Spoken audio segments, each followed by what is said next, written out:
आपको जय मसीह की। जैसे कि आपको पता है कि हम इन दिनों बात कर रहे हैं कि प्रभु यीशु मसीह ने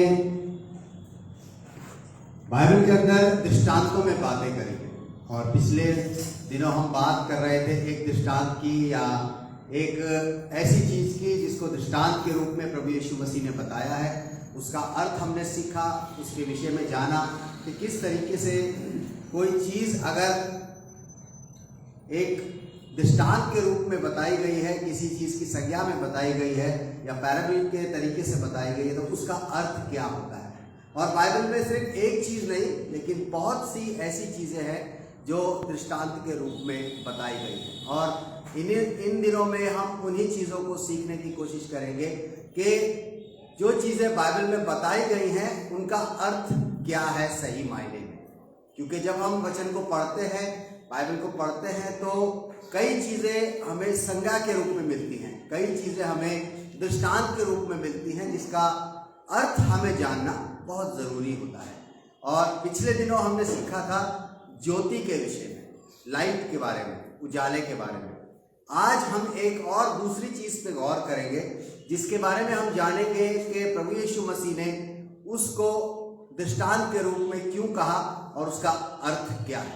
चलिए मेरे साथ आप निकाल लें मत्ती की पुस्तक उसका 13वां अध्याय। मत्ती की पुस्तक उसका 13वां अध्याय और उसकी 33वीं आयत। मत्ती की पुस्तक उसका 13वां अध्याय और उसकी 33वीं आयत। 33 जी।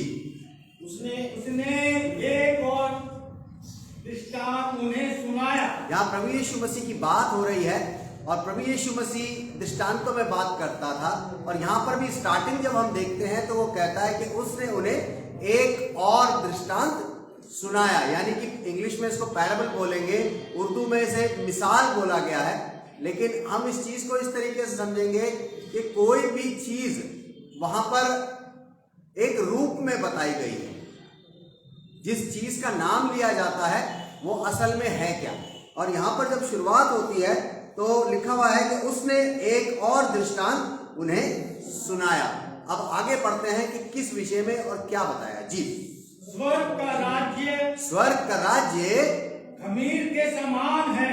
खमीर के समान है। अब यहाँ पर एक शब्द का इस्तेमाल किया गया है, स्वर्ग का राज्य खमीर के समान है। खमीर आप सब जानते हैं ना। खमीर, कितने लोग खमीर के विषय में जानते हैं? खमीर क्या होता है बताइए मुझे, ताकि मुझे पता चले। 1 2 खमीर नहीं पता आप लोगों को? हाथ उठाइए फिर मुझे पता तो चले कि आप लोगों को पता है। कितनों को नहीं पता? 1 2 3 4। अच्छा, खमीर आप लोगों को नहीं पता, कोई बात नहीं। खमीर एक ऐसी चीज होती है जिसको आटे में मिलाया जाता है। और कभी आपने भटूरा खाया है? कितने लोगों ने खाया है? अब जल्दी पकड़ लेंगे आप लोग, है ना। तो तंदूरी रोटी खाई है आप लोगों ने, है ना। तो उसमें क्या होता है कि उसको मिलाया जाता है, एक तरीके का पाउडर होता है वो, जिसे मिलाया जाता है आटे में। और उससे आटा जो है, अगर आप इतना सा आटा गूंथेंगे और उसमें इतना सा खमीर मिलाएंगे चुटकी भर, तो उसको थोड़ी देर के बाद जब आप गूंथ के रख देंगे तो वो इतना हो जाता है, वो फूल जाता है, उसको वो बड़ा कर देता है। उसके खमीर के अंदर एक प्रक्रिया होती है जो उसके अंदर होती है, जो आटे में मिलने के बाद, अब समझ आ गया आपको खमीर क्या होता है ना। आपने कभी भटूरे खाए होंगे तो बड़े सॉफ्ट सॉफ्ट होते हैं ना। और कभी तंदूरी रोटी आपने ली होगी तो वो भी बड़ी सॉफ्ट होती है ना। आप कभी ऐसे दबा के उनको देखेंगे तो बड़े सॉफ्ट से लगते हैं। घर की जो आप रोटी बनाते होंगे वो अलग तरीके की होती है, लेकिन जो तंदूर या खमीर की रोटी होती है वो बिल्कुल अलग तरीके की होती है। तो यहाँ पर हम खमीर की बात कर रहे हैं। खमीर बड़ी कॉमन चीज है। आप जाके बाजार में अगर पंसारी से आप बात करेंगे कि हमें खमीर दे दो, तो वो आपको एक पैकेट में या पुड़िया में या जैसा भी लूज या पैकेट में मिलता होगा वो आपको दे देगा। तो वो खमीर एक तरीके का, एक ऐसी चीज होती है जो एक प्रोसेस के बाद वो हर चीज को बड़ा कर देती है। और यहाँ पर प्रभु यीशु मसीह जो बात कर रहे हैं, स्वर्ग के राज्य की बात कर रहे हैं। और स्वर्ग के राज्य की जो तुलना है वो एक खमीर से कर रहे हैं। स्वर्ग का राज्य यानी परमेश्वर का वचन, परमेश्वर के वचन की तुलना जो है वो खमीर से की जा रही है। और खमीर का जो काम है वो ये है कि जब किसी चीज में पड़ता है तो बढ़ जाता है। चलिए इसको आगे कंटिन्यू करते हैं, तब आपको समझ आएगा। जी पढ़िए। खमीर के समान है जिसको, जी हाँ, किसी स्त्री ने लेकर तीन पसेरी आटे में मिला दिया और होते होते वह सब खमीर हो गया। वो सब खमीर हो गया। होते होते जिस आटे में मिलाया था, थोड़ा सा आटा उसने लिया और उसमें जब खमीर मिलाया तो सारा आटा खमीरा हो गया। कई बार लेडीज ज्यादातर अच्छी तरह जानती होंगी, आप लोग घर में आटा गूंथ के रख देते होंगे फ्रिज में, है ना, और कुछ दिन आपने अगर उसे इस्तेमाल नहीं किया, 2 3 दिन 4 दिन, तो उसके बाद उसमें से एक अलग सी महक आने लगती है। तब आप क्या बोलते हैं? आटा खराब हो गया। लेकिन उसे बोला जाता है आटा खमीरा हो गया। तो उसके अंदर एक बैक्टीरिया आ जाता है जो उसको खराब कर देता है या बढ़ा देता है। खमीर 2 तरीके से काम करता है, आज हम इसी बारे में बात करेंगे। और खमीर, बाइबल में खमीर को क्यों लिया गया है इस बारे में भी हम समझेंगे कि खमीर को प्रभु यीशु मसीह ने क्यों बताया है कि स्वर्ग का राज्य खमीर के समान है। यानी कि परमेश्वर का जो वचन है, खमीर को यहां पर क्यों यूज किया जाता है, पहले हम इसे समझेंगे। खमीर 2 तरीके का होता है, एक अच्छा खमीर और एक खराब खमीर। यानी कि अगर हम आटे में मिला के आटा गूंथेंगे तो वो बनाने के लायक हो जाएगा। अगर हम आटा गूंथ के रख देंगे और आटा खराब हो जाए, खमीरा हो जाएगा, तो वो फिक जाएगा। दोनों में फर्क है ना। तो काम एक ही चीज का है, नाम एक ही है, लेकिन काम अलग अलग हो रहे हैं। और बाइबल के अंदर जिस खमीर की बात की जाती है, यहां पर प्रभु यीशु मसीह कहता है कि उस स्वर्ग का राज्य खमीर के समान है जिसको किसी स्त्री ने लेकर 3 पसेरी आटे में मिला दिया और होते होते सब खमीर हो गया। यानी कि ये अच्छे खमीर की बात की जा रही है कि स्वर्ग का राज्य खमीर के समान है। और किसी स्त्री के पास वो आया, उसने आटे में मिलाया और होते होते सब खमीर हो गया। अब हम जानेंगे कि खमीर किस तरीके से काम करता है। दूसरे तरीके का खमीर आपको पता चलेगा। एक तो हमने देखा कि स्वर्ग का राज्य खमीर के समान है ना। अब चलिए दूसरा खमीर देखते हैं जो बाइबल के अंदर है, जो आपको मिलेगा मरकुस की किताब, उसका 8वां अध्याय और उसकी 15वीं आयत में। मरकुस की किताब उसका 8वां अध्याय और उसकी 15वीं आयत में। और उसने उन्हें चिताया। यहां पर भी प्रभु यीशु मसीह है। अभी प्रभु यीशु मसीह दृष्टांत में खमीर के बारे में बता रहा था और कह रहा था कि स्वर्ग का राज्य खमीर के समान है। लेकिन अब अगेन बात होती है, प्रभु यीशु मसीह के बारे में बताया जा रहा है कि प्रभु यीशु मसीह किसी को चेतावनी दे रहा है, किसी को वार्न कर रहा है, किसी को बता रहा है। कह रहा है कि उसने उन्हें चिताया कि देखो फरीसियों के खमीर और हेरोदेस के खमीर से चौकस रहो, सावधान रहो, अलर्ट रहो। यानी कि ये वो वाला खमीर है जो खराब होता है, जो नुकसान पहुंचा सकता है। अगर खमीर का सीधा मीनिंग हम बाइबल में लेते हैं तो शिक्षा से है कि हम किस तरीके की शिक्षा पाते हैं। हम अच्छी शिक्षा पाते हैं या हम बुरी शिक्षा पाते हैं। अच्छा खमीर हम यूज करते हैं या बुरा खमीर यूज करते हैं। दोनों खमीर के बारे में बाइबल के अंदर बताया। प्रभु यीशु मसीह कहता है कि स्वर्ग का जो राज्य है वो खमीर के समान है, लेकिन साथ ही साथ इस बात को कहता है कि फरीसियों के और हेरोदेस, फरीसियों के बारे में आप जानते हैं फरीसी कौन होते थे? पुराने समय में प्रभु यीशु मसीह के टाइम में जो बड़े बड़े स्कॉलर थे, जो आपको बाइबल के अंदर मिल जाएगा, जो ज्यादा पढ़े लिखे लोग थे, जो लोगों को ज्ञान बांटते थे, जिनके पास पुराने नियम का अध्ययन कुछ जरूरत से ज्यादा था, लेकिन वो लोगों को दूसरे तरीके से परमेश्वर का वचन परोसते थे जिसमें उनको अपना बेनिफिट दिखता था। उस तरीके से वो परमेश्वर के वचन को लोगों को दिया करते थे। अगर आप बाइबल को पढ़ेंगे, प्रभु यीशु मसीह कई जगह उनसे वाद विवाद करता हुआ नजर आता है। कि किस तरीके से वो अपने नियम, अपने कानून लोगों को बताते हैं। एक जगह प्रभु यीशु मसीह जा रहा था, उसके चेले भी जा रहे थे। तो चेलों ने क्या किया,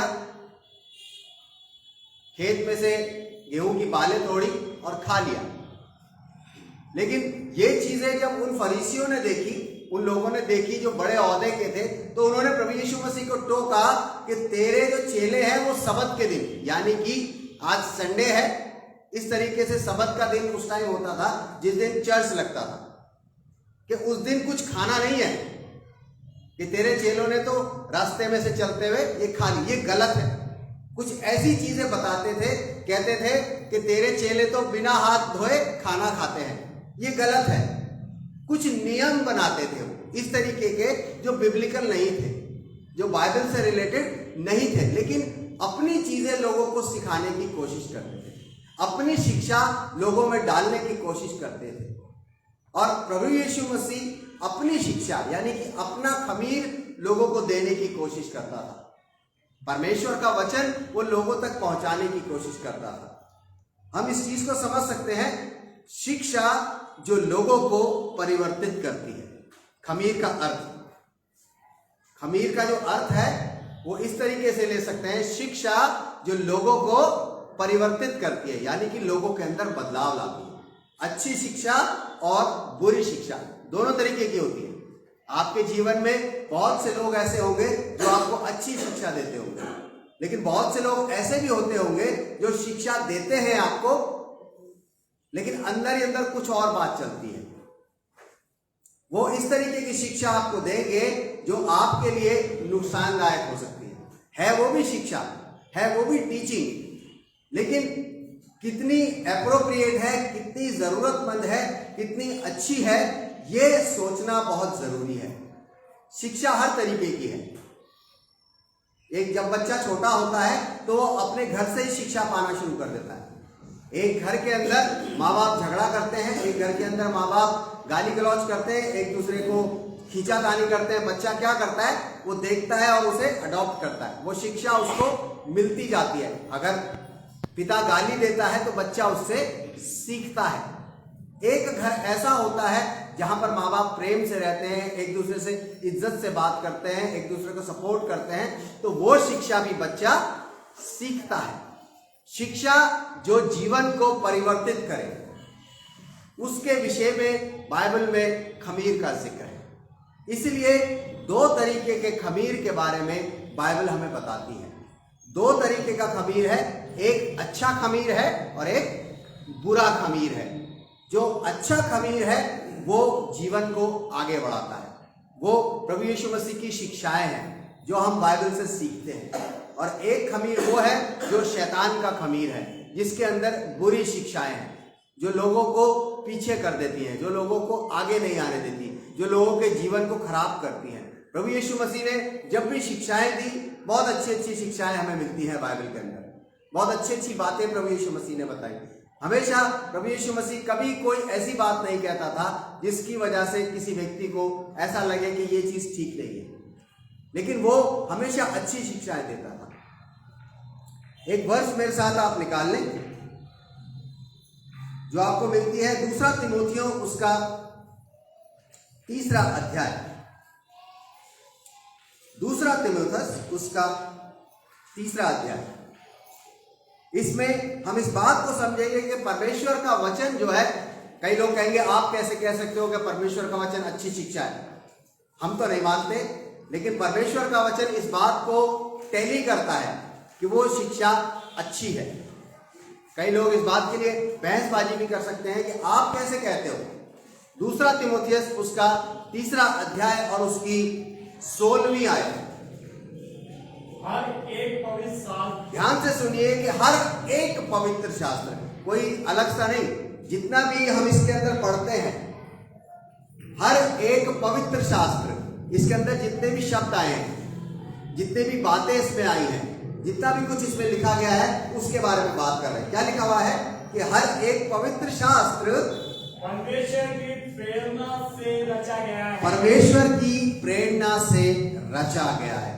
ध्यान से सुनिएगा कि जब हम परमेश्वर का वचन सुनते हैं या परमेश्वर का वचन पढ़ते हैं या उसकी शिक्षा ग्रहण करते हैं, तो इस बात को ध्यान रखें कि जो परमेश्वर का वचन है वो ऐसे ही नहीं आ गया है, या किसी ने बोल दिया या किसी ने छाप दिया या किसी ने लिख दिया, ऐसे ही नहीं आ गया है। जो परमेश्वर का वचन है वो परमेश्वर की प्रेरणा से ही लिखा गया है। परमेश्वर ने चाहा कि वो चीजें लिखी जाएं तो लिखी गई, अदरवाइज नहीं लिखी जाती।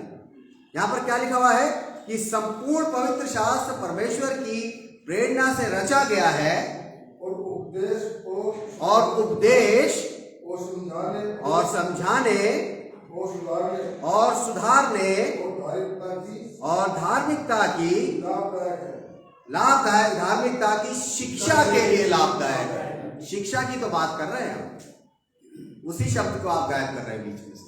यहाँ शिक्षा की तो बात हो रही है। कई लोग आपको शिक्षा देंगे, ऐसी देंगे जो शिक्षा आपके लिए अच्छी नहीं हो, वो भी इस रूप में दिखाई दे सकते हैं। आप इस रूप का मतलब समझ रहे हैं आप? पास्टर के रूप में आपको दिखाई दे सकते हैं। ये जरूरी नहीं है कि हर एक पास्टर आपको सही शिक्षा दे। सही शिक्षा का होना बहुत जरूरी है। मैंने बहुत से लोगों को देखा है जो मिसगाइड किए जाते हैं, जो गलत पथ पे डाल दिए जाते हैं। क्यों? क्योंकि उनको गलत गाइडेंस मिलती है, गलत गाइडेंस मिलती है। इसका अर्थ ये नहीं है कि हर एक पास्टर परमेश्वर की प्रेरणा के द्वारा ही बोलता है, ऐसा नहीं है। शैतान को सारा वचन पता है, वो एक एक चीज जानता है कि वचन में क्या है। लेकिन आप जानते हैं कि परमेश्वर ने जो बाइबल के अंदर छुपी हुई बातें रखी हैं, वो क्यों रखी हुई हैं? वो इसलिए रखी हुई है कि शैतान को उसका भेद ना पता चले। जो दृष्टांतों में बातें प्रभु यीशु मसीह ने करी है, वो शैतान को नहीं पता कि उन दृष्टांतों का अर्थ क्या है। मैंने आपको बताया था, ये भेद सबके ऊपर नहीं खोले जाते हैं। ये भेद उन्हीं लोगों पर खोले जाते हैं जो इसके लायक हैं, जो इसके लिए बनाए गए हैं। सब पे नहीं खुलते हैं।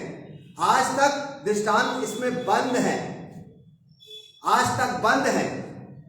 क्यों? प्रभु यीशु मसीह खमीर, ज्योति, दीवट ऐसी बातों का यूज करता था। क्या मतलब है? ये इसीलिए है ताकि शैतान इन बातों को समझ ना पाए, लेकिन वो लोग समझे जिनके लिए ये रखे गए हैं। इसलिए जिन लोगों को नहीं पता होता वो कुछ भी मिसगाइड कर देते हैं, लोगों को कुछ भी बता देते हैं, जैसा दिल चाहता है वो बताते चले जाते हैं, और लोग उनकी सुन के कंफ्यूज हो जाते हैं। अरे ये कैसे है? ऐसा क्यों है? कंफ्यूजन नहीं होना चाहिए। परमेश्वर का वचन कंफ्यूज करने वाला नहीं है, बहुत क्लियर है, बहुत साफ है। क्या लिखा हुआ है कि परमेश्वर का वचन परमेश्वर की प्रेरणा से लिखा गया है। आलतू फालतू चीजों से नहीं लिखा गया, आलतू फालतू बातों से नहीं लिखा गया, इधर उधर की बातें सुन के या कह के नहीं लिखा गया। लेकिन परमेश्वर की प्रेरणा, जितने भी राइटर्स हैं, जितने भी लेखक हैं बाइबल के अंदर, जितने भी किताबों को लिखने वाले हैं, इसमें कितनी किताबें हैं? 66 किताबें हैं। 66 किताबों के लेखक अलग अलग हैं, और सब लेखकों को परमेश्वर ने प्रेरणा दी लिखने की कि आप ऐसा लिखिए। उनको बताया गया, पवित्र आत्मा से भरा गया, तब जाके पवित्र शास्त्र की रचना हुई है। ऐसे ही नहीं लिख दिया गया। और जब ये पवित्र शास्त्र हम तक पहुंचा है तो बहुत सी बातें इसमें गुप्त हैं, आज भी गुप्त हैं, आज भी छुपी हुई है। कई बातों के जवाब किसी के पास नहीं है, किसी के पास नहीं है कई बातों के जवाब। क्यों नहीं है? क्योंकि वो गुप्त हैं, बंद हैं, और वो जब तक नहीं खुलती जब तक परमेश्वर नहीं चाहता।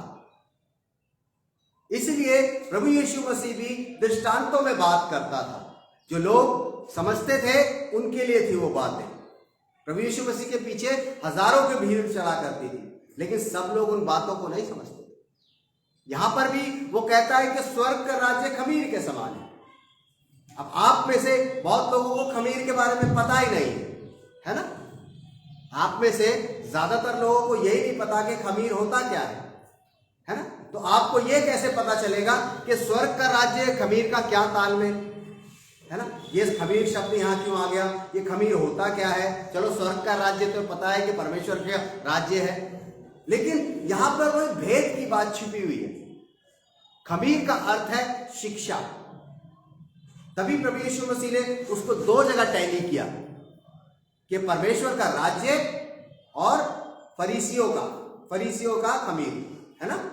दोनों जगह खमीर यूज किया गया, यानी कि दोनों की शिक्षाएं हैं, अच्छी शिक्षा और बुरी शिक्षा। और अच्छी शिक्षा हमें कहां से मिलती है? परमेश्वर के वचन से मिलती है। क्या लिखा हुआ है आगे कि हर एक पवित्र शास्त्र परमेश्वर की प्रेरणा से रचा गया है और उपदेश, ध्यान से सुनिएगा, एक एक शब्द को पढ़ते हैं, और उपदेश देने के लिए है।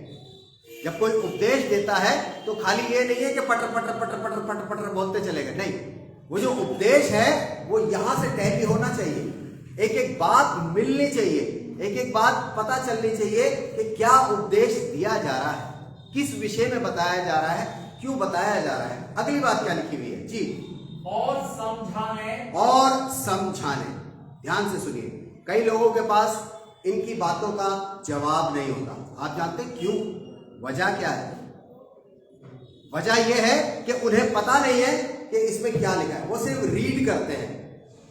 रीड करना और किसी चीज को समझना, दोनों बातें अलग अलग हैं। आप एक नॉवल पढ़ सकते हैं, एक किताब पढ़ सकते हैं, लेकिन उसको समझ नहीं सकते। स्कूल में भी जब एक बच्चा पढ़ने जाता है तो वो अपने टेक्स्ट बुक को जो है सिर्फ रीड कर सकता है, पढ़ सकता है, लेकिन उसके अंदर जो मीनिंग्स हैं वो टीचर समझाता है, वो टीचर ही बताएगा, बच्चा खुद नहीं पढ़ेगा। चाहे आप फर्स्ट क्लास ले ले, चाहे आप 12th क्लास ले ले, चाहे आप ग्रेजुएशन ले ले, उनकी जो बुक्स हैं, उनकी जो टेक्स्ट बुक है, उनको पढ़ाने के लिए टीचर क्यों है? टीचर इसलिए है क्योंकि वो अच्छी शिक्षा ग्रहण करते हैं, वो उन चीजों को पढ़ाने के योग्य होते हैं। और बहुत से स्कूल्स में आपने देखा भी होगा, आप खुद भी जानते होंगे कि बहुत से टीचर्स ऐसे होते हैं जिन्हें खुद ही नहीं पता होता कि वो क्या लिख रहे हैं, है ना? पिछले दिनों टीवी पर एक वीडियो वायरल हो रहा था बिहार का। वहां के स्कूल में एक टीचर थी जो इंग्लिश पढ़ाती थी, और इंग्लिश की स्पेलिंग्स बड़ी बढ़िया बढ़िया वो लिखती थी, और पूरे कॉन्फिडेंस के साथ वो कहती थी कि ये वर्ड बिल्कुल सही है। पिछले दिनों अगर आपने देखा होगा तो खूब ये वीडियो न्यूज वगैरह में वायरल हो रहा था। बताया जा रहा था कि बिहारों की स्कूलों की कंडीशन क्या है, कि टीचर्स ऐसे हैं जिन्हें खुद स्पेलिंग नहीं आती, वो बच्चों को सिखाते हैं और बच्चों को पीछे पीछे बुलवाते हैं और बच्चे वही रट लेते हैं। ये भी तो शिक्षा ही दे रहे हैं, लेकिन अच्छी शिक्षा और बुरी शिक्षा में फर्क है, अच्छे खमीर में और बुरे खमीर में फर्क है।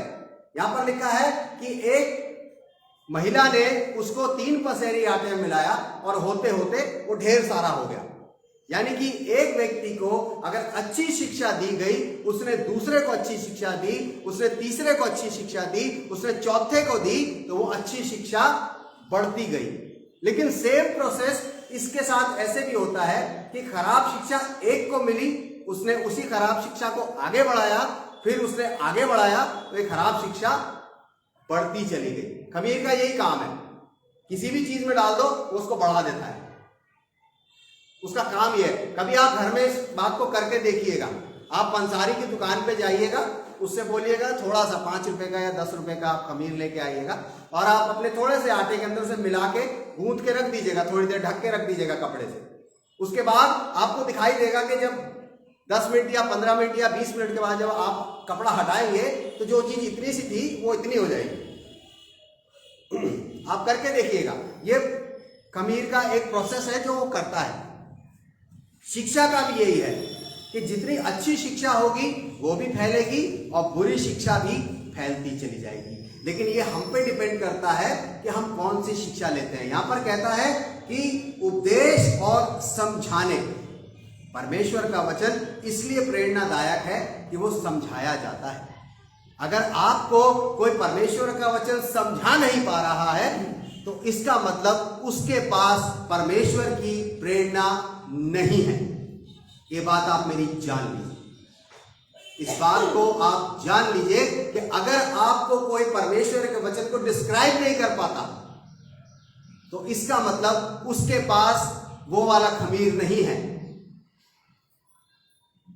परमेश्वर के वचन का खमीर उसके पास नहीं है, यानी कि अच्छी शिक्षा सिर्फ उसने पढ़ रखा है, इसको पढ़ रखा है, और जब तक आप इसको पढ़ेंगे तब तक ये एक किताब है। क्या है ये? किताब है। मैं बार बार इस बात को कहता हूं, जब तक आप इसको पढ़ते रहेंगे तब तक ये किताब है, लेकिन जिस दिन आप इसे समझने लगेंगे उस दिन इसका बिल्कुल सब कुछ चेंज हो जाएगा। आप घर में बैठ के बेशक घंटों पढ़ लें इसको, लेकिन अगर आप इसे समझ नहीं रहे हैं कि इसमें क्या लिखा है, क्यों लिखा है, कैसे लिखा है, किसके लिए लिखा है, कब लिखा है, एक एक चीज को जानना बहुत जरूरी है। ऐसे ही नहीं है लिखा हुआ। लिखा है कि परमेश्वर का वचन जो है उसकी प्रेरणा से रचा गया है, किसी वजह से रचा गया है। किस लिए रचा गया है? उपदेश देने के लिए। किस लिए रचा गया है? समझाने के लिए। आगे क्या लिखा हुआ है? और सुधारने के लिए। हमें ना बताइए हम सुधरे सुधराए हैं, हमें ना बताइए। यहां पर लिखा हुआ है, वचन में लिखा है कि एक दूसरे से प्रेम किया करो, अपने पड़ोसी से अपने समान प्रेम किया करो, अपने दुश्मनों से प्यार किया करो। ना, ये मत बताओ समझ, बाकी सारी बातें ठीक है, ये मत बताओ। जहां प्रैक्टिकल करने की बारी आती है वो कह तो रहा सुधरने की प्रेरणा भी है इसमें। सुधरना नहीं चाहते हैं, सुधरना नहीं चाहते हैं। क्यों? क्योंकि कुछ चीजें दिमाग में ऐसी भर दी गई हैं जो चेंज नहीं होने देती है। बाकी बातें ठीक है, ये वाली बात हमसे मत करो। आधा मानते हैं, आधा नहीं मानते हैं, ऐसे नहीं है। मानना है तो पूरा मानना है, कोर्स पढ़ना है तो पूरा पढ़ना है। अगर आधा अधूरा पढ़ेंगे तो फेल हो जाएंगे, है ना। आप कहते हैं चलो कोई बात नहीं, पासिंग मार्क्स तो आ ही जाएंगे, 33 नंबर से काम चला लेंगे। यहां 33 नंबर वाला काम नहीं है मेरे अजीजों। एक बात में चूक हुई, सारी बातों में चूक हो गई। यहां पे माइनस मार्किंग है, ध्यान रखिएगा इस बात का। वो कहता है उपदेश देने के लिए, दूसरा क्या बताता है? समझाने के लिए, और तीसरा बात सुधारने के लिए। सुधारने के लिए अगर मैं यहां से आपको कोई बात कहता हूं चेंज होने के लिए, सुधरने के लिए, तो आपका क्या फर्ज बनता है? आप अपने अंदर बदलाव लेके आए। ये क्योंकि मेरी तरफ से नहीं है, ये परमेश्वर के वचन की तरफ से है। अगर इन शब्दों का इस्तेमाल किया गया है, कोई तो वजह है, कोई तो वजह है जिस वजह से ये शब्द इस्तेमाल हो रहे हैं। आगे क्या लिखा हुआ है? और धर्म की शिक्षा, और धर्म की शिक्षा के लिए लाभदायक। जब आप अपने अंदर चेंजेस नहीं लाएंगे तो धर्म की शिक्षा आपके किस काम की? धर्म की शिक्षा तभी आपके काम की होगी जब आप अपने अंदर बदलाव लेके आएंगे, तब आप अपने आप को चेंज करेंगे अच्छी शिक्षा के प्रति, है ना। अच्छे खमीर बनेंगे। जब आपके अंदर जब खमीर डाला जाएगा तो उसका काम है बढ़ना, और बढ़े और बढ़े और बढ़े। परमेश्वर का वचन आपके पास आया, आपने अच्छी शिक्षा ग्रहण करी, आपने आगे पहुंचाया। लिखा है एक महिला ने उसे 3 पसेरी आटे में मिला दिया और होते होते सारा हो गया। यानी कि आप जितने लोगों के टच में आएंगे अच्छी शिक्षा को पाके, उतने लोग चेंज होते चले जाएंगे, उतने लोगों में आप परिवर्तन देखते चले जाएंगे। यहां पर लिखा है, और जी उसके अगली आयत क्या लिखी हुई? ताकि परमेश्वर का, ध्यान से सुनिएगा कि ये सब बातें क्यों हैं। परमेश्वर की जब शिक्षा हम ग्रहण करते हैं, अच्छी शिक्षा ग्रहण करते हैं, परमेश्वर का जब खमीर हम ग्रहण कर लेते हैं तो वो क्यों है? सिर्फ उपदेश देने के लिए नहीं है, सिर्फ समझाने के लिए नहीं है, लेकिन सुधरने के लिए नहीं है, सिर्फ धार्मिक बनने के लिए नहीं है, लेकिन ये सब सारी चीजें हैं। और जब ये सारी चीजें हो जाएंगी हमारे अंदर, तब एक बात होगी। क्या होगी भैया जी? ताकि परमेश्वर का जन्म सिद्ध बने, और हर एक भले काम के लिए, तब तत्पर हो जाए, यानी कि जब आप अपने अंदर बदलाव ले आएंगे, जब आप अपने अंदर चेंजेस ले आएंगे, जब आप में बदलाव होगा, जब आप सुधरेंगे, समझेंगे, उपदेशों को सुनेंगे और धार्मिकता की तरफ बढ़ेंगे, तब से क्या होगा, तब आप सिद्ध बनते जाएंगे, तब आप परफेक्ट होते जाएंगे। आप अपने अंदर चेंजेस देखेंगे कि हमारे जीवन में पहले ये कमी थी, अब ये कमी खत्म हो गई है, पहले ये कमी थी, अब ये कमी खत्म हो गई है। और ये कमियां कैसे दूर होंगी, जब हम परमेश्वर के सच्चे वचन को ग्रहण करेंगे, परमेश्वर के उस खमीर को जो हमें दिया गया है उसको हम ग्रहण करेंगे। हमें अपने अंदर उस खमीर को डालना है ताकि हम अच्छी शिक्षा को पा सके। मेरे अजीजों, आगे आप देखेंगे कि किस तरीके से एक वचन और पढ़ेंगे, नीति वचन उसका 30वां अध्याय और उसकी 5वीं आयत। क्यों हमें परमेश्वर की शिक्षा को अच्छी शिक्षा कहा जाता है, इस बात को क्लियर करना है कि परमेश्वर की शिक्षा को अच्छी शिक्षा मैं क्यों कह रहा हूं, मेरे कह लेने से क्या हो रहा है। अभी मैंने बताया कि हर एक जो पवित्र शास्त्र है वो परमेश्वर की प्रेरणा से लिखा गया है। और अब एक दूसरी बात जो बिल्कुल कंफर्म कर देगी कि परमेश्वर का वचन बिल्कुल अच्छा है। जी, नीति वचन उसका 30वां अध्याय और उसकी 5वीं आयत। ईश्वर का, जी हाँ, एक एक वचन, यहाँ लिखा हुआ है परमेश्वर का एक एक वचन ताया हुआ है। ताया हुआ का मतलब आप समझते हैं, ताया का मतलब शुद्ध। ताया किस चीज को ताया जाता है जी? सोने। हाँ, लेडीज बोली फटाफट, सोने को। क्या करते हैं, जब आप कोई भी अपना पुराना गहना लेके किसी ज्वेलर के पास जाते हैं तो वो पहले उसको मेजर करता है कि इसमें क्या प्योरिटी है, कितनी है, मशीन में देखेगा। उसके बाद वो क्या करता है आपको पता है? आग में डाल देता है ना। और कितनी आग होती है आपको पता है? वो इतनी आग होती है कि एक मेटल को पिघाल देती है, एक धातु को पिघालने लायक गर्मी होती है उसके अंदर। और उसके अंदर जाने के बाद क्या होता है आपको पता है? मेल्ट हो जाता है। फिर क्या होता है? गोल्ड अलग हो जाता है और इम्प्योरिटी अलग हो जाती है। उसकी गंदगी या मिलावट या दूसरे तत्व जो हैं वो उसमें अलग हो जाते हैं और यहाँ गोल्ड निकल के प्योर गोल्ड आता है। और वो कहते हैं कि जी आपका गोल्ड प्योर इतना है। ऐसा ही होता है ना। आप लोग जितनी लेडीज हैं वो ज्यादा मेरे से अच्छा जानती होंगी, अक्सर जाती रहती होंगी आप, है ना, गोल्ड शॉप पे जाती होंगी तो वहां पर ऐसा ही होता है। मैंने कुछ ऐसा ही देखा है इसलिए मुझे पता है। तो यहां पर क्या लिखा हुआ है कि परमेश्वर का एक एक वचन ताया हुआ है, यानी कि जब हम इसको स्टडी करते हैं, जब हम इसकी पढ़ाई करते हैं, जब हम इसको समझते हैं, जब हम इसके उपदेश सुनते हैं तो ऐसे ना सोचे कि ये तो ऐसे ही है। एक एक वचन आग में से निकल के आया है हमारे लिए कि हमें चेंज कर सके, हमें बदल सके, हमारे अंदर की इम्प्योरिटीज को अलग कर सके, हमारी गंदगी को निकाल सके और हमें शुद्ध बना सके ताकि हम सिद्ध होते चले जाए, ताकि हम सिद्ध होते चले जाए। क्या लिखा हुआ है कि परमेश्वर का एक एक वचन ताया हुआ है। आगे वो अपने शरणागतों की ढाल ठहरा है, यानी कि जब आपके पास परमेश्वर का वचन होगा, सही शिक्षा, अच्छी शिक्षा होगी आपके पास, तो पहली बात तो आप कंफ्यूज नहीं होंगे किसी भी चीज में।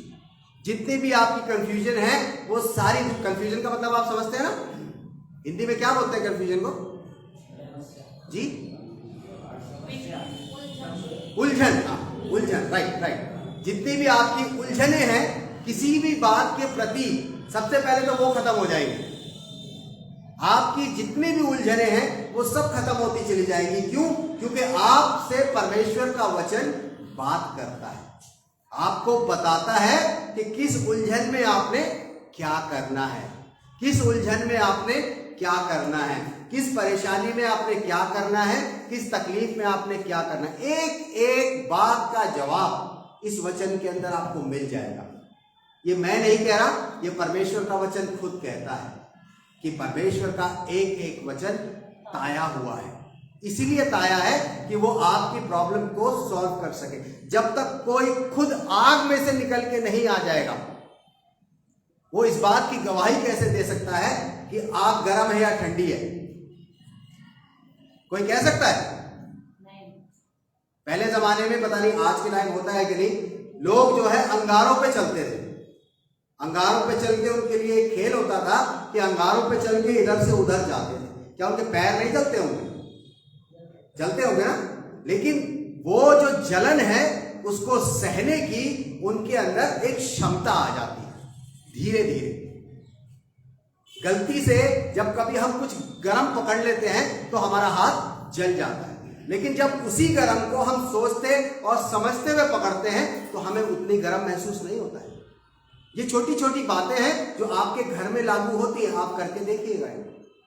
गलती से कभी आपको कोई गरम गरम चाय का ग्लास पकड़ा दे, आप एकदम पकड़ेंगे और अरे ये बहुत गर्म है, लेकिन आपके सामने रखा जाए कि ये चाय का ग्लास है, तब आप उसको उसी तरीके से, गरम तब भी वो उतना ही है, हर चीज उसमें उतनी ही है, लेकिन तब आप कैसे पकड़ेंगे? सोचते हुए, समझते हुए, बूझते हुए। फर्क ये है।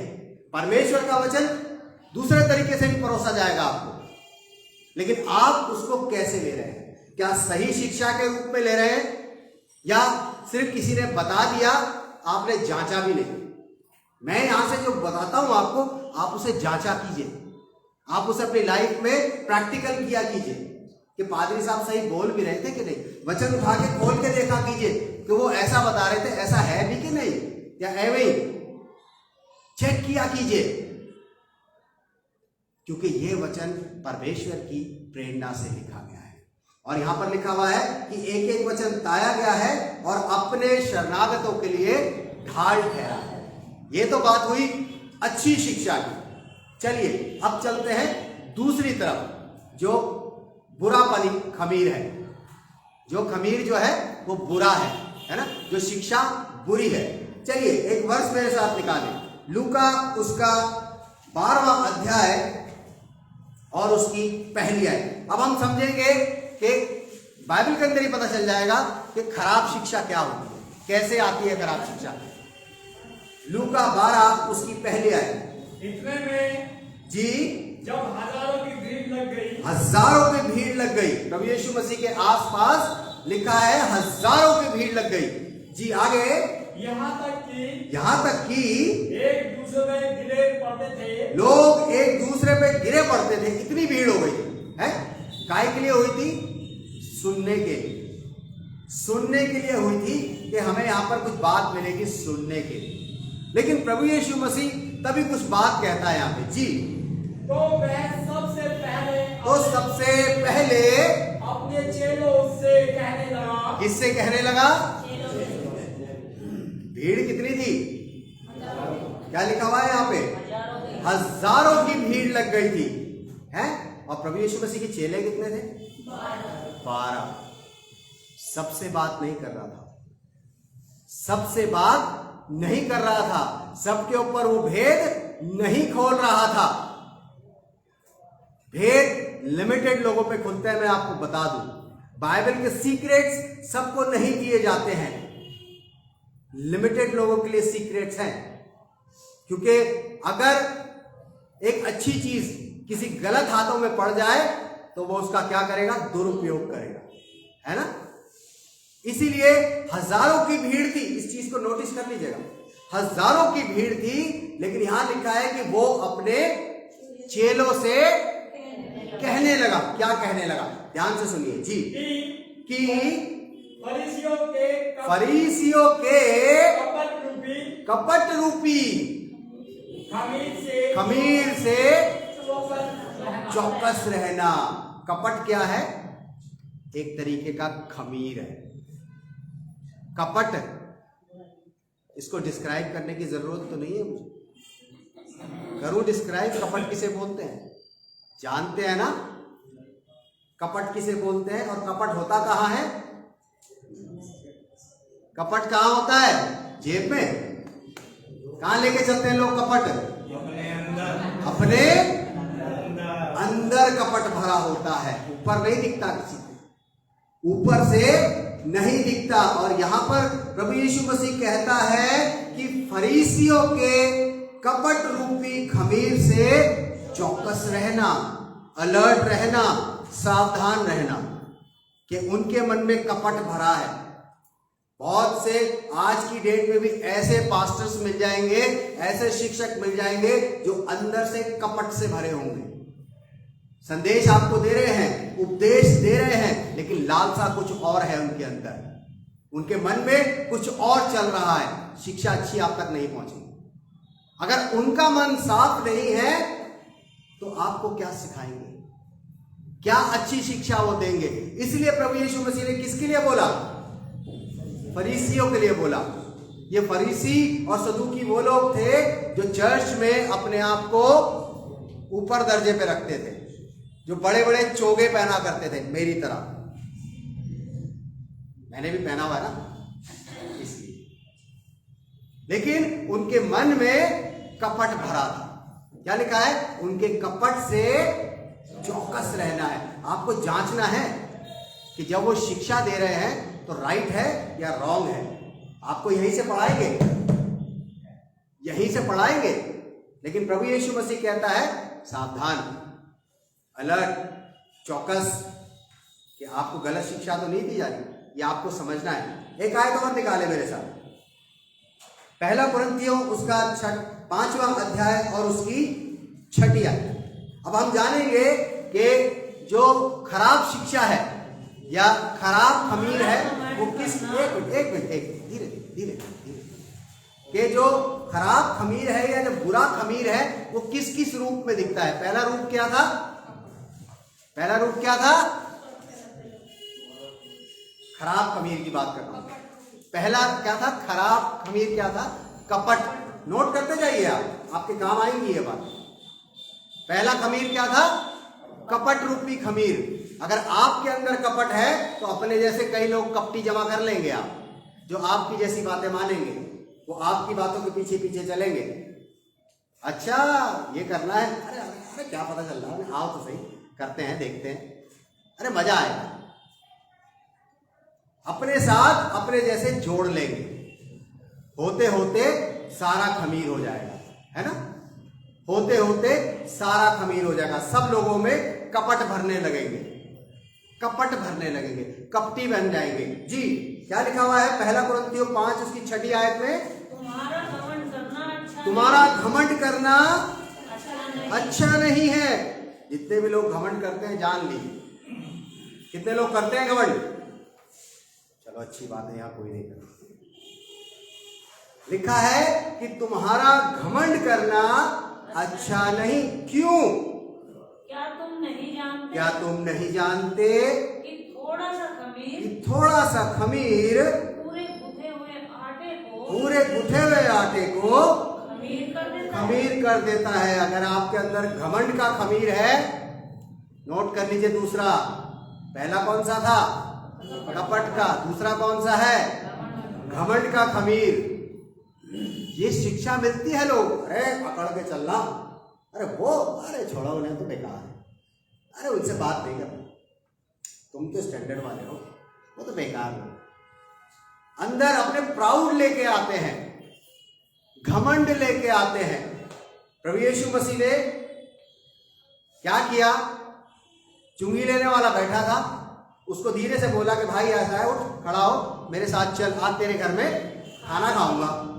जब प्रभु यीशु मसीह उसके घर में खाना खाने गया तो जितने लोग स्टैंडर्ड वाले थे, मैं ये शब्द यूज कर रहा हूं, जो लोग स्टैंडर्ड वाले थे वो कहने लगे इसे देखो, वैसे तो बड़ा प्रचारक बनता है, और बैठा किसके साथ है? पापियों के साथ। किनके साथ बैठा है? पापियों के साथ। प्रभु यीशु मसीह ने एक जवाब दिया, मैं किसके लिए आया हूं? मैं पापियों के लिए और बीमारों के लिए तो आया हूं, बाकी लोगों के लिए मैं आया ही नहीं हूं भाई, मैं आया ही इनके लिए हूं, मेरा वास्ता ही इनसे है। घमंड एक खमीर है, जो आपकी संगति में आएगा उसको भी आप घमंडी बना देंगे। जो आपकी संगति में आता जाएगा, कहता है कि क्या कहता है कि क्या तुम जानते नहीं? या तो आप जानते नहीं, लेकिन वो पूछ रहा है कि क्या तुम जानते नहीं कि थोड़ा सा खमीर पूरे गुथे हुए आटे को खमीर कर देता है। यानी कि अगर आपके पास घमंड की शिक्षा है, अगर आपके पास कपट की शिक्षा है तो आप समझते जाइए कि आप पूरे खराब होने वाले हैं और साथ में दूसरों को भी खराब करने वाले हैं। एक और चीज जानेंगे, पहला कुरिन्थियों उसका 5वां अध्याय और इसकी 8वीं आयत पढ़ते। इसलिए आओ हम उत्सव में आनंद मनाए न तो पुराने खमीर से और न बुराई। ध्यान से सुन लीजिए, एक खमीर और आ गया। कौन सा आ गया? बुराई। लिखते जाइएगा, कितने हो गए? पहला क्या था, दूसरा क्या था, तीसरा क्या था? हाँ, आओ बहन बुराई खेले, है ना? एक मिनट धीरे धीरे। बुराई है ना? किसी को पकड़ के कोना पकड़ लिया और बात चल रही है बड़ी लंबी। क्या हो रहा है? अरे तुम वही रहना, बात कर रहे हैं।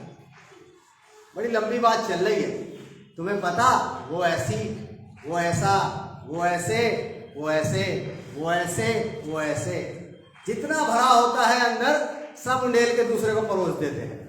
और दूसरा वाला भी कहता है उन्होंने बताया था, जरूर ऐसा ही है। अंदर क्या आ गई? बुराई आ गई, है ना?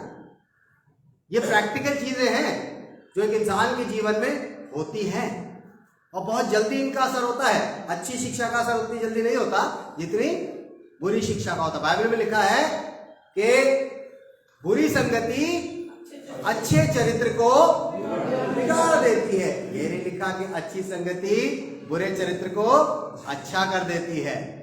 बुरी संगति अच्छे चरित्र को बिगाड़ देती है, यानी कि बुरी संगति जो है वो पावरफुल है, जल्दी अच्छे लोगों को बिगाड़ सकती है ना?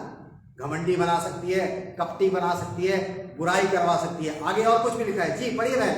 और दुष्टता का खमीर, ये खमीर बड़ा खतरनाक होता है? कौन सा हो गया? चौथा, है ना? पहला, दूसरा घमंड, तीसरा और चौथा दुष्टता। दुष्टता जानते ना?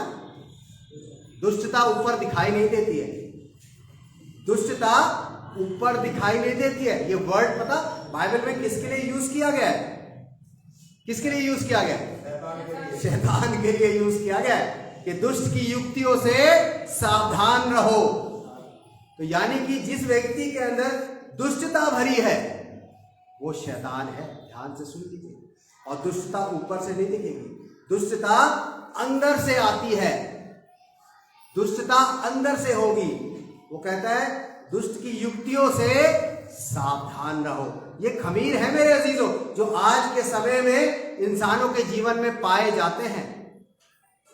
ये खमीर है और लिखा है कि थोड़ा सा खमीर पूरे गुथे हुए आटे को खराब कर देता है। अगर आपका मिलना जुलना 4 व्यक्तियों के साथ है तो समझ लीजिए वो 4 व्यक्ति भी दुष्ट हो गए, वो 4 व्यक्ति भी कपटी हो गए, वो 4 व्यक्ति भी बुराई करने लगे, वो 4 व्यक्ति भी घमंडी हो गए। ये शिक्षा आगे ट्रांसफर होगी, ये शिक्षा आगे ट्रांसफर होगी। क्या कहता है वो जी? स्टार्टिंग हमने करी थी इसकी कि इसलिए आओ हम उत्सव में आनंद मनाएं। उत्सव में आनंद मनाएं। हमें खुश होना है किस बात के लिए? पहले लिख दिया कि इस बात के लिए नहीं होना कि हमारे अंदर पुराना खमीर हो। दूसरी बात, हमारे अंदर बुराई नहीं होनी चाहिए, हमारे अंदर दुष्टता का खमीर नहीं होना चाहिए। लेकिन क्या होना चाहिए? परंतु सिधाई और सच्चाई की अखमीरी रोटी। सच्चाई का अखमीर। आप जानते हैं खमीर की एक खासियत होती है। कभी आप खमीर की रोटी को रूखा खा के देखिए, टेस्ट कौन बताएगा? हैं जी? नमक नहीं, यस, उसमें एक हल्की सी खटास होती है ना? एक हल्की सी खटास होती है। वो खटास जो है उसको समझना बहुत जरूरी है कि ये सही वाली खटास है या ये खराब वाली खटास है। कभी कभी खमीरी रोटी की जो खमीरा आटा होता है जो घर में खराब हो जाता है उसकी रोटी बना देते हैं हम, और कभी उसको खा के देखते हैं तो वो ज्यादा खट्टी लगती है। गलत तो नहीं कह रहा? सही कह रहा हूं? मेरे साथ हो चुका है ये चीजें, इसलिए मैं आपको प्रैक्टिकल बता सकता हूं कि अक्सर घरों में ये चीजें हो जाती हैं, कोई बड़ी बात नहीं है। लेकिन अगर आप एक खमीरे आटे में ताजा खमीर डालेंगे और उसको खमीरा बनाएंगे या उसकी रोटी बनाएंगे या उसका भटूरा बनाएंगे तो वो क्या होता है, फ्रेश होता है। हल्की सी एक स्वीटनर होता है, एक हल्का सा ऐसा टेस्ट होता है जो आपके जुबान को अच्छा लगता है। यही अच्छी और बुरी शिक्षा में फर्क है, सिर्फ इतना सा फर्क है, ज्यादा नहीं है। आएगी यहीं से, लेकिन क्या आपके ऊपर डिस्क्लोज हो रही है, क्या आपके ऊपर डिस्क्राइब हो रही है, क्या आपके ऊपर खुल पा रही है, ये आपको समझना है, ये आपको जानना है कि कैसे, क्या कहता है वो जी। लास्ट लाइन दोबारा पढ़ दे इसकी। कहता है परंतु सिधाई और सच्चाई, सिधाई और सच्चाई। अरे छोड़ो, आजकल सच का जमाना थोड़ी है। एक दिन मैं किसी से बात कर रहा था तो उन्होंने मेरे को कहा पादरी साहब कोई लड़का बताओ, नहीं लड़की बताओ। मैंने कहा किसके लिए? अरे भैया वो है, लड़के को मैं जानता था। मैंने कहा भैया लड़की तो नहीं, आप ऐसे करना, कोई भी ईसाई लड़की बता देना हमें तो हम देख लेंगे। अरे मैंने कहा भाई झूठ 10 बोलने पड़ेंगे। अरे कह रहा पादरी साहब आटे में इतना नमक तो चलता ही है। मैंने कहा आटे में तुम्हारे यहाँ ज्यादा नमक चलता है, मेरे यहाँ तो नमक चलता ही नहीं, क्योंकि बीपी का पेशेंट हूं। क्यों किसी की जिंदगी झूठ बोल के खराब करो? ये दुष्टता है जो अंदर भरी है, ये बुराई है, ये कपट है जो दूसरों के प्रति चलती है। अगर मैं उनकी बात में बहक जाता, उनके लिए लड़की ढूंढ लेता, किसी लड़की का जीवन बर्बाद करवा देता, तो क्या ये बात आगे जाके खुलती? नहीं खुलती ना, गालियां मिलती। देखिए अभी किया कुछ नहीं है, आ रही है। इसलिए आप सावधान रहें कि आप कैसी शिक्षा प्राप्त करते हैं, आप कैसे लोगों से मिलते हैं। यहां पर लिखा है सिधाई और सच्चाई, ये दो चीजें बड़ी जरूरी हैं आपकी, सिधाई और सच्चाई। लोग कुछ भी कहते रहे, लोग कुछ भी आपको कहते रहे, लेकिन आपने अपनी सच्चाई को और अपनी सिधाई को नहीं छोड़ना है। वो एक दिन जरूर पे करेगी। आपको लगता है अरे सीधे बन के आजकल इस दुनिया में चल नहीं सकते। एक कहावत है कि सीधी उंगली से कैसे निकलता है, टेढ़ी से निकलता है। वो घी की बात है भैया, क्योंकि उंगली अगर आप घी में डालोगे तो वैसे ही वापस आ जाएगी, लेकिन इस वाली उंगली में भी घी लगा होगा, ऐसा नहीं है कि लगा नहीं होगा। इस वाली से आप कितना निकाल लेंगे, निकलेगा तो चम्मच से ही बाहर है। कुछ कहावतें ऐसी हैं जो एप्रोप्रिएट नहीं है, है ना। इसलिए सिधाई में, सच्चाई में अपने जीवन को व्यतीत करें। चलिए एक आखिरी आयत पढ़ के फिर मैं खत्म करूंगा। नीति वचन उसका 3रा अध्याय है, उसकी पहली और दूसरी आयत। नीति वचन उसका 3रा अध्याय और उसकी जी ध्यान से सुनिए, लिखा हुआ है कि हे मेरे पुत्र मेरी शिक्षा को न भूलना, मेरी शिक्षा को ना भूलना, अपने हृदय में मेरी आज्ञाओं को रखे रहना। आज्ञाओं को रखे रहना। रखे रहने का मतलब क्या होता है? Permanent storage. जैसे आप गोल्ड ज्वेलरी अपने लॉकर में रखते हैं ना, और 3 ताले लगा के रखते हैं, है ना, ताकि कोई देखे ना, अंदर वाले के अंदर वाले में। ऐसे ही होता है, ऐसे ही होता है ना। ये वाला भी खोल दो तो अरे कुछ नहीं पड़ा, या तो पूरा पड़ा है, लेकिन असली माल कहाँ है? वो अंदर वाले में है। उसकी चाबी कहाँ है किसी को पता ही नहीं। क्या कहता है कि हे मेरे पुत्र मेरी शिक्षा को ना भूलना और अपने हृदय में मेरी आज्ञाओं को रखे रहना। मेरी आज्ञाओं को रखे रहना। ये नहीं है कि 10 आज्ञाएं पढ़ ली उसके बाद गायब, उसके बाद गायब। 10 आज्ञाएं याद है किसी को? 5वीं आज्ञा बताइए। 5वीं आज्ञा बड़ी अच्छी है, मुझे बड़ी अच्छी लगती है। पता क्यों जी? भाई साहब 5वीं पूछ रहा हूं, पहली नहीं पूछ रहा। 5वीं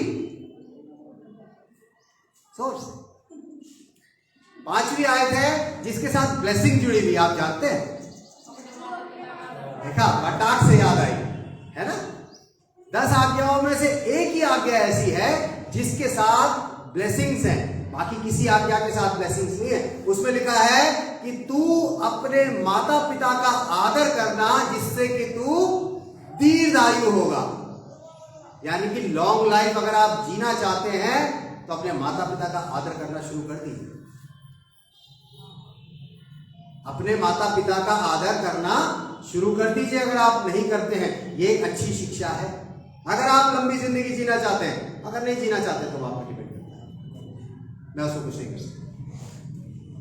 कहता है कि हे मेरे पुत्र, मेरी शिक्षा को ना भूलना, अपने हृदय में मेरी आज्ञाओं को रखे रहना, क्योंकि ऐसा करने से, ध्यान से सुनिएगा, वहीं लौट के आ रहा हूं जहां से भी चला हूं। ऐसा करने से, कैसा करने से? अच्छी शिक्षा को प्राप्त करने से, अच्छे खमीर को प्राप्त करने से, परमेश्वर के शिक्षा को प्राप्त करने से, परमेश्वर के राज्य की शिक्षा को प्राप्त करने से, परमेश्वर के अच्छे वचनों को प्राप्त करने से क्या होगा? अगर उसकी आज्ञाओं को आपने दिल में रखा है, उसकी शिक्षा को आपने अपने ग्रहण कर लिया है, तो बहुत अच्छी बात होने वाली है। क्या बात होने वाली है जी? बता दे। तेरी आयु बढ़ेगी। तेरी आयु बढ़ेगी। ये दूसरी बात है अगर आप लॉन्ग लाइफ जीना चाहते हैं, है ना। लोग कहते हैं अरे जी के क्या करेंगे, वैसे ही इतने परेशान हैं, खुदा उठाता भी नहीं है। लोगों की शिकायत है कि खुदा उठाता भी नहीं है। भाई वो क्यों उठाएगा? तू है यहां का कबाड़ अपने यहां रखेगा है? जब हमारे यहां घरों में कबाड़ जमा हो जाता है तो हम क्या करते हैं? उसको संभाल के रखते हैं ना, सेफ में। क्या करते हैं? दिल्ली में बड़ा सिस्टम है, कबाड़ी आता है रोज घर के बाद, जी कबाड़ दे दो, जी कबाड़ दे दो। हर दूसरे दिन आवाज लगा देगा वो आपको। एक बार आप उसे देके देखिए, हर दूसरे दिन वो सोचेगा कि आपके घर में से कबाड़ ही निकलता है। दिल्ली में यहां पता नहीं कबाड़ियों का सिस्टम है कि नहीं है, हैगा, आते हैं ना। तो आप कबाड़ किसको दे देते हैं? कबाड़ियों को। घर में नहीं रखते हैं। खुदा बाप कैसे उठा लेगा? खुदा बाप कैसे उठा लेगा? अपने आप को बदले, अपने जीवन में परिवर्तन लाए, अपनी आयु को बढ़ाएं, तभी तो खुदा के आप काम आएंगे, तभी तो काम आएंगे। हैं? आप कहते बेकार है, जीना है, सब ऐसे ही है। मैंने बहुत लोगों को देखा इस तरीके की बातें करते, मतलब उनकी जिंदगी बिल्कुल नेगेटिविटी से भरी होती है, पता नहीं क्यों। जबकि अच्छा खाते, अच्छा पहनते, अच्छा रहते, सब अच्छा करते हैं, लेकिन फिर भी खुदा उठाता ही नहीं, खुदा उठाता ही नहीं। अरे भाई क्यों उठाए? क्यों उठाएगा? उसके बाद यही काम रहेगा कि फालतू चीजें जमा करता है? नहीं, हमें सिर्फ एक काम करना है कि अच्छी शिक्षा को ग्रहण करके अपनी आयु को बढ़ाना है, ताकि हम परमेश्वर के राज्य में प्रवेश कर सके मेरे अजीजों। इसलिए बड़े ध्यान से समझने की कोशिश कीजिएगा कि ये जो जिंदगी में हमारे खमीर है, ये कौन सा है? फरीसियों का खमीर है, कपट का खमीर है, घमंड का खमीर है, बुराई का खमीर है, किस चीज का खमीर है? या स्वर्ग के राज्य का खमीर है? इन दोनों खमीरों को आप ध्यान से समझ लीजिएगा।